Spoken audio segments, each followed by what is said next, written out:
अब इलेक्शन में कौन होगा वजीर आला, कौन होगा वजीर आजम,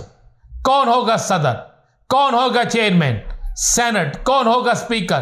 कौन होगा डिप्टी स्पीकर, इन तमाम हालात पर खुलकर आने वाले 1 से 2 हफ्तों में सारे फैसले होने जा रहे हैं। असल अब मामला शुरू होने वाले हैं। जिन सियासी जमातों ने इलेक्शन के अंदर अपने दावे किए थे, अपने वादे किए थे, आवाम से उन दावों और वादों की बुनियाद पर थोड़े बहुत ज्यादा कम वोट हासिल किए थे, क्या उनमें से कोई एक शख्स भी अब अपने दावों के मुताबिक आवाम को रिलीफ दे पाएगा? तो जिसका जवाब उनके इक़्तिदार में आने के बाद ही मिलेगा। बिस्मिल्लाहिर्रहमानिर्रहीम, अस्सलातु वस्सलामु अलैका या सय्यदी या रसूल अल्लाह, अस्सलातु वस्सलामु अलैका या सय्यदी या हबीब अल्लाह। तमाम सुनने वालों को अस्सलामु अलैकुम। मैं हूं राना अज़ीम। पाकिस्तान की सियासत में इतनी तेजी से तब्दीली आ रही है कोई सोच ही नहीं सकता। पंजाब असम्बली में तकरीब हलफ बर्दारी, इंडियन अरकान असम्बली की हलफ बर्दारी की तारीख सामने आ गई है। वफाक के अंदर किस दिन हलफ बर्दारी होगी सामने आ गई है। सेनेट के इलेक्शन कब होंगे सामने आ गया है। केपीके के हवाले से भी जल्द सारी चीजें सामने आ जाएंगी। अब देखने वाली बात यह है कि क्या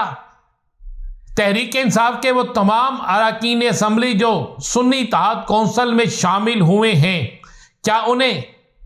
रिजर्व सीटें मिलेंगी या नहीं मिलेंगी? क्या इस दफा फिर इलेक्शन की तरह, इलेक्शन के रिजल्ट की तरह अदालतों का रुख करना पड़ेगा या इलेक्शन कमीशन से ही उनको इंसाफ मुहैया हो जाएगा? जबकि दूसरी तरफ तहरीक इंसाफ के नए चेयरमैन के हवाले से भी फैसला हो गया है। सरबराह तहरीक इंसाफ तो इमरान खान ही है, लेकिन नए चेयरमैन के हवाले से अहम तरीन खबर सामने आई है कि अली जफर जो है वो नए चेयरमैन तहरीक इंसाफ होंगे। और तहरीक इंसाफ का इंटर पार्टी इलेक्शन भी बिल्कुल तैयारी के मराहिल में है। दूसरी तरफ इंटर पार्टी इलेक्शन को मुतराज़ा बनाने के लिए बहुत से लोग मुतहर्रक भी हो गए हैं, लेकिन इस दफा शायद मामला वो ना हो जो पहले था। पहले मामला इसलिए ज़्यादा अहमियत इख्तियार कर गया था कि इलेक्शन था, इलेक्शन में एक इंतहाबी निशान था, इंतहाबी निशान की बुनियाद पर को रोकने के लिए सब कुछ किया गया था। लेकिन अब पता चल गया कि इंतहाबी निशान से ज़्यादा अहमियत नजरिए की है, इंतहाबी निशान से ज़्यादा अहमियत उस निशान की है जो निशान उस सियासी जमात के उम्मीदवार को, चाहे वो कोई भी निशान है, दिया गया है और सियासी जमात का उम्मीदवार है, यानी असल सियासी जमात का उम्मीदवार होना था। और इस चीज़ को 8 तारीख के इलेक्शन ने साबित कर दिया। अब इलेक्शन में कौन होगा वजीर आला, कौन होगा वजीर आजम, कौन होगा सदर, कौन होगा चेयरमैन सेनेट, कौन होगा स्पीकर, कौन होगा डिप्टी स्पीकर, इन तमाम हालात पर खुलकर आने वाले 1 से 2 हफ्तों में सारे फैसले होने जा रहे हैं। मैं याद करें इलेक्शन के बाद मेरे व्लॉग में ही कहा गया था कि असल इलेक्शन अब शुरू होने वाला है। असल इलेक्शन में इसलिए कहता हूं अब शुरू होने वाला है कि असल अब मामला शुरू होने वाले हैं। जिन सियासी जमातों ने इलेक्शन के अंदर अपने दावे किए थे, अपने वादे किए थे, आवाम से उन दावों और वादों की बुनियाद पर थोड़े बहुत ज्यादा कम वोट हासिल किए थे, क्या उनमें से कोई एक शख्स भी अब अपने दावों के मुताबिक आवाम को रिलीफ दे पाएगा? तो जिसका जवाब उनके इक़्तिदार में आने के बाद ही मिलेगा। लेकिन ज़मीनी हक़ाइक़ के मुताबिक मुस्लिम लीग नून, पाकिस्तान पीपल्स पार्टी,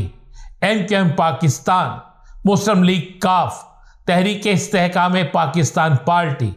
इन चारों जमातों का जो एक इत्तेहाद बना है समेत बाप पार्टी, इन तमाम की तमाम सियासी जमातों के हवाले से मैं आपको ये लिख के दे रहा हूं, इनमें से शायद ही कोई 5% भी डिलीवर कर सके,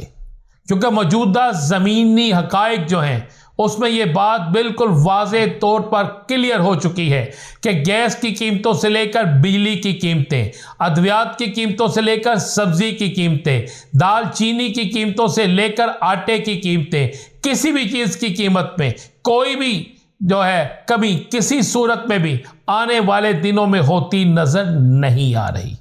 और ना ही कोई नई इंडस्ट्री लगती नजर आ रही है, ना ही कोई नई रोजगार के मौके मिलते नजर आ रहे हैं। इसलिए मैं कहता हूं कि असल इलेक्शन तो अब है, जब अवाम उन लोगों से सवाल करेगी, जब मुख्तलिफ मजालिस में, जब मुख्तलिफ जगहों पर, जब चौकों चौराहों में, मीटिंग्स के अंदर, जलसों के अंदर, इफ्तिताही तकरीबात के अंदर और मुख्तलिफ प्रेस कॉन्फ्रेंस के अंदर जब यह सवाल पूछा जाएगा कि इक़्तिदार जैसा तैसा भी आपने ले लिया, इक़्तिदार ले लिया या दे दिया गया, जो भी इसको आप कह लें, इसके बावजूद भी आपने अवाम को क्या दिया, आपसे अवाम को क्या मिला, आपने अवाम को क्या डिलीवर किया, आपने अपने वादे के मुताबिक कुछ किया या नहीं किया। मेरी आज एक बड़े सीनियर ब्यूरोक्रेट से बात हुई तो उसने कहा कि मौजूदा हालात में तो शायद इस गर्मियों के सीजन में बिजली जहां महंगी तो होगी, शायद हम बिजली मुहैया भी ना कर सकें, उस तादाद में बिजली भी मुहैया ना कर सकें। खुद नून लीग के बहुत से अहम तरीन अफराद, जिनमें से जवेद लतीफ़ समेत और भी बहुत से अफराद कह रहे हैं कि आने वाले दिन इंतहाई खौफनाक तरीन दिन नजर आते हैं, जब महंगाई भी होगी, जब लोग बिजली पर भी एहतजाज करेंगे, लोग इलेक्शन में धांधली पर भी एहतजाज करेंगे। तो इन हालात में किसी का भी जो भी हुकूमत में होगा उसका हुकूमत चलाना, उसका हुकूमत में रहना, उसका हुकूमत को आगे लेकर जाना इंतहाई मुश्किल हो जाएगा। मौजूदा हालात इस तरफ जा रहे हैं कि आइंदा आने वाले दिन हुकूमतों के लिए अच्छे नहीं होंगे, आइंदा आने वाले दिन तहरीक इंसाफ के दिन होंगे, और ना ही कोई नई इंडस्ट्री लगती नजर आ रही है, ना ही कोई नई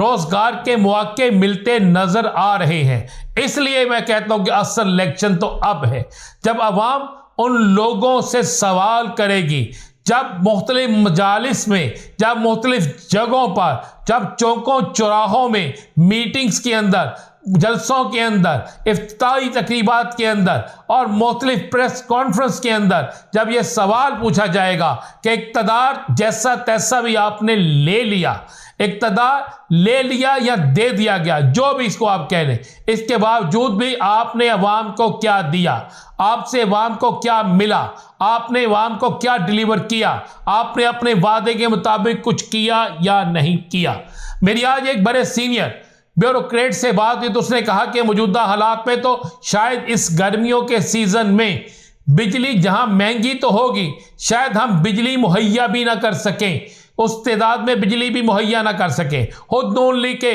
बहुत से अहम तरीन अफराद, जिनमें से जवेद लतीफ़ समेत और भी बहुत से अफराद कह रहे हैं कि आने वाले दिन इंतहाई खौफनाक तरीन दिन नजर आते हैं, जब महंगाई भी होगी, जब लोग बिजली पर भी एहतजाज करेंगे, लोग इलेक्शन में धांधली पर भी एहतजाज करेंगे। तो इन हालात में किसी का भी जो भी हुकूमत में होगा उसका हुकूमत चलाना, उसका हुकूमत में रहना, उसका हुकूमत को आगे लेकर जाना इंतहाई मुश्किल हो जाएगा। मौजूदा हालात इस तरफ जा रहे हैं कि आइंदा आने वाले दिन हुकूमतों के लिए अच्छे नहीं होंगे, आइंदा आने वाले दिन तहरीक इंसाफ के दिन होंगे। इजाज़त दीजिए, अल्लाह हाफ़िज़।